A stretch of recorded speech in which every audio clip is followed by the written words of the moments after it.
বাড়িতে না ওখানে দোকানে বলো? দোকানে খাওয়া দাওয়া করবে না বাড়িতে যেয়ে খাওয়া দাওয়া করবে?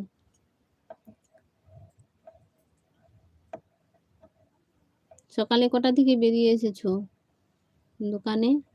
বাড়ি থেকে সকালে কটার সময় বেরিয়ে এসেছো? হ্যাঁ, পরাণ ভাই, মনে কষ্ট কাউকে দেখানো যায় না, কিন্তু সবাইকে ভালো আছি বলতে হয়। হ্যাঁ, ওইটাই তো।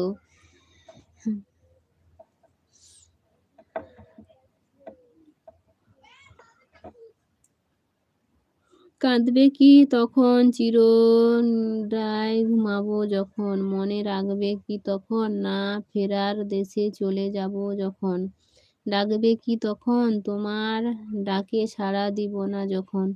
এই আবার সেই কমেন্ট হচ্ছে, এই মানে দুঃখের কমেন্টগুলো কেন করছো? হুম? খুব সুন্দর কবিতা লিখেছো দুঃখের একটা, তাই না? সুন্দর একটা কবিতা।